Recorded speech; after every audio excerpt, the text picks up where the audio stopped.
Finally, tonight's main story. The French President Jacques Chirac has survived an assassination attempt during a Bastille Day parade in Paris. Well, that's the news. Now on BBC One, Panorama hears from children who took allegations of sex abuse to the elders of their church and were called liars.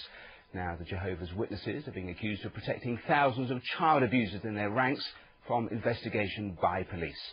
Here's Betsan Paris with a disturbing report.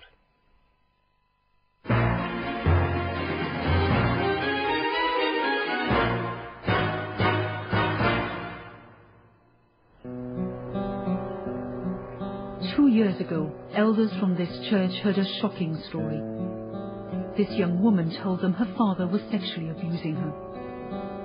The elders called her a liar.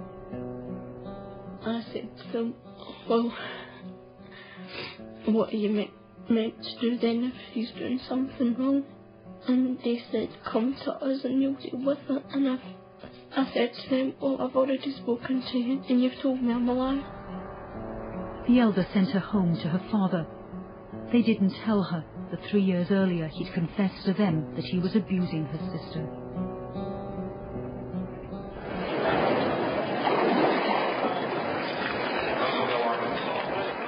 Tulsa, Oklahoma, and a gathering of the church that let this happen. Over 6,000 Jehovah's Witnesses are in town for their district convention. Panorama is here too. We're looking for answers from the leaders of an organisation that's under fire, facing mounting allegations that it's shielding abusers, silencing victims, and putting children at risk. It's a worldwide problem that is of epidemic proportions within the organisation, and no one knows about it unless your child was molested.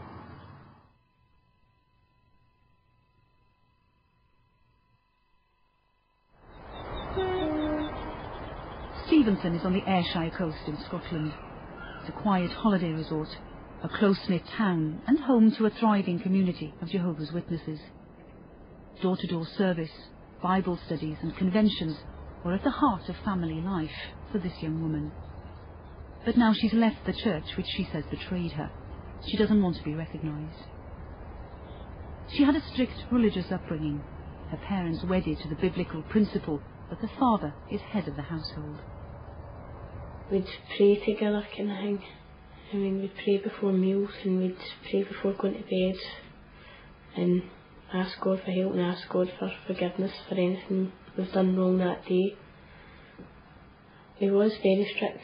I was scared of my dad for years. I was really frightened of him. She and her sister spent hours playing alone. Their father taught them that outside influences were bad. He prohibited friendships outside the church. But from the age of 11, her make-believe games hid a painful truth. Her father had started to abuse her. I was in my bed one night and that's when my dad came through and started touching me and feeling me. I just lay there hoping it would go away. Witness statement at Salcott's police office. Over the years since I was 11 until I was 15, my dad had done things to me that he shouldn't have done, like rub my breasts, finger me and try to have sex with me. I remember when we were in Perth, we were staying in a tent. He started to touch me and he made me touch him and he made me put his penis in my mouth and things like that. Were you scared? I was terrified.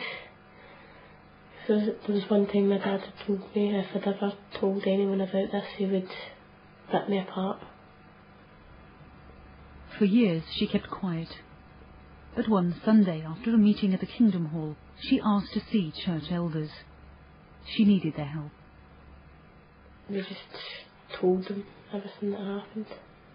Did they tell you that this was serious, that you should go to the police, that they would go to the police for you? No, they didn't tell me anything like that. They didn't make any mention of the police. They said they deal with it. Mm-hmm. after that they'd called my father in, and they had a very, very long chat with him. Then eventually he came out and we went home, and that was the end of it. When confronted, Ian Cousins confessed he was abusing his daughter. He said he was sorry, so the elder sent him home with her. The abuse continued. Cousins was reproved or admonished publicly by the elders, but church policy meant that no one was told why, not even his younger daughter. It was announced on the platform that Ian Cousins has been reproved, and after that I went to one of the elders and asked, well, why has he been reproved? And he said it's because of something he did wrong, but he wouldn't tell me what it was. Even when her sister moved out, sick of the abuse, Alison still didn't know why. She missed her sister and was lonely. With one daughter gone, Ian Cousins turned on the other. It all began with an innocent goodnight kiss. I gave him a kiss, a peck in the lips, and then I tried to get up to walk away, and he pulled me down and he forced his tongue through my teeth, my clenched teeth, and he tried to put blame on me and said, do you really think you should be doing that? He blamed you. Mm-hmm. It wasn't long before the abuse got worse. One day her father was accused of assaulting one of Alison's friends. She had to do something, but had nowhere to turn, nowhere except the Kingdom Hall. She asked to see a church elder. I told him everything that had happened, and what my dad had done to me, and he said that he didn't believe me at all, and he said that I was a liar, and that my dad would never do such a thing, and that my dad was such a nice man. Like her sister, she was sent home. Her father, the nice man, was free to continue abusing her. So she gave the elders an ultimatum. Either they did something, or she'd go to the police. They did nothing. I have told the police about my dad because I am concerned that he has contact with other young girls through the church.